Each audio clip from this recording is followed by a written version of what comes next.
بسم اللہ الرحمن الرحیم۔ السلام علیکم ورحمۃ اللہ وبرکاتہ۔ الحمد لولیہ والصلاة لنبیہ محمد وآلہ وصحبہ اجمعین، اما بعد۔ حاضرین و ناظرین، یہ درس حدیث نمبر 231 ہے اور آج کا عنوان ہے حضرت داؤد علیہ السلام کے اوصاف کا تذکرہ۔ روایت سماعت کے لیے ترجمے کی بات تشریح کی جائے گی۔ بسم اللہ الرحمن الرحیم۔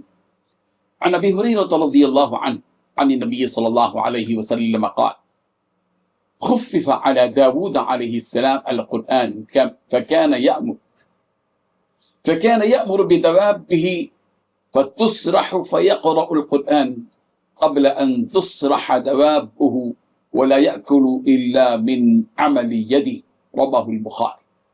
ترجمہ یوں ہے، حضرت ابو ہریرہ رضی اللہ عنہ سے مروی ہے، نبی رحمت صلی اللہ علیہ وسلم نے ارشاد فرمایا، حضرت داؤد علیہ السلام کے لیے قرآن یعنی زبور کی قرات بہت آسان کر دی گئی تھی، چنانچہ وہ اپنی سواری پر زین کسنے کا حکم دیتے اور زین کسیے جانے سے پہلے ہی پوری زبور پڑھ لیتے تھے اور آپ صرف اپنے ہاتھوں کی کمائی کھاتے تھے۔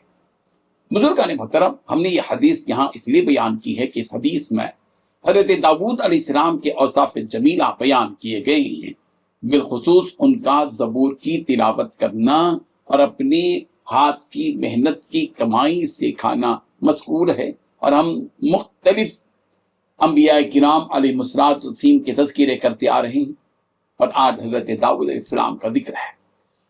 اس حدیث میں 4 باتیں بتائی گئی ہیں۔ پہلی بات، حضرت داؤد علیہ السلام کے لیے قرآن یعنی زبور کی قرات بہت آسان کر دی گئی تھی۔ دوسری بات، وہ اپنی سواری پر زین کسنے کا حکم فرماتے غلاموں کو۔ تیسری بات، زین کسے جانے سے پہلے ہی پوری زبور پڑھ لیتے تھے۔ چوتھی بات، حضرت داؤد علیہ السلام صرف اپنے ہاتھوں کی کمائی کھاتے تھے۔ اس حدیث میں حضرت داؤد علیہ السلام کی 2 عظیم صفتیں اور ان کی 2 خصوصیات کو بیان کیا گیا جو اہل ایمان کے لیے نمونہ ہے۔ پہلی صفت قرآن یعنی یہاں زبور کی قرات میں تیز رفتاری اور آسانی۔ اللہ تعالیٰ نے حضرت داؤد علیہ السلام کی تلاوت کو اس قدر آسان اور رواں کر دیا تھا کہ وہ اپنی روزمرہ کی معمولی تیاریوں کے دوران ہی زبور کی مکمل قرات کر لیتے تھے۔ جب وہ اپنے خدام کو حکم دیتے تھے کہ ان کی سواریوں کو تیار کریں، زین کسیں، اسی مختصر سے وقت میں حضرت داؤد علیہ السلام زبور کی مکمل تلاوت فرما لیتے۔ اس سے یہ معلوم ہوتا ہے کہ اللہ تعالیٰ نے ان کے لیے قرات میں غیر معمولی برکت اور روحانیت رکھی تھی اور اس قدر اثر پیدا فرمایا تھا۔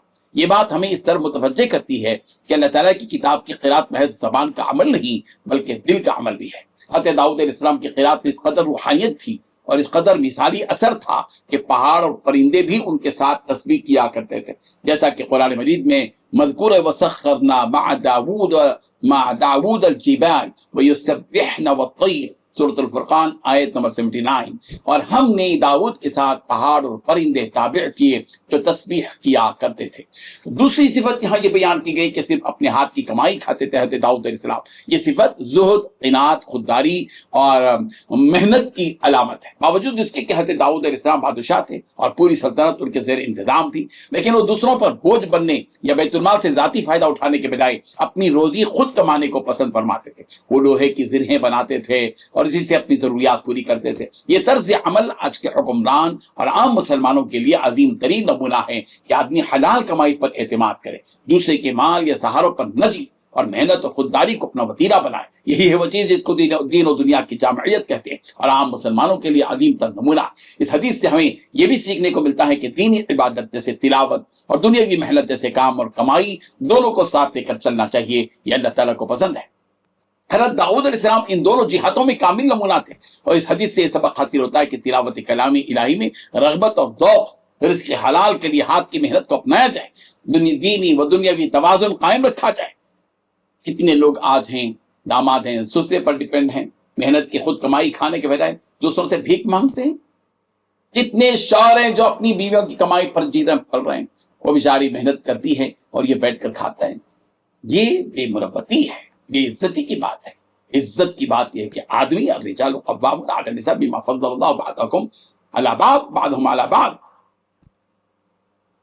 اللہ تبارک و تعالیٰ نے مردوں کو بھاری بنایا عورتوں کے مقابلے میں، اس لیے بھاری بنایا کہ وہ خود اپنا مال خرچ کرتے ہیں ان کے پاس۔ عورتوں کا مال کھانا، سسرال کا مال کھانا، غریب لڑکی کے باپ پر بوجھ بننا، یہ اسلام میں اس کی اجازت نہیں ہے، یہ دینی تعلیمات کی بالکل خلاف دینی تعلیم یہ ہے۔ پیغمبر نے بھی خود اپنے ہاتھ کی کمائی کھائی، اور حضرت داؤد علیہ السلام نے اور دیگر انبیاء نے۔ اللہ تعالیٰ ہم سب کو عمل کی توفیق عطا فرمائے۔ آمین۔ وآخر دعوانا ان الحمد للہ رب العالمین۔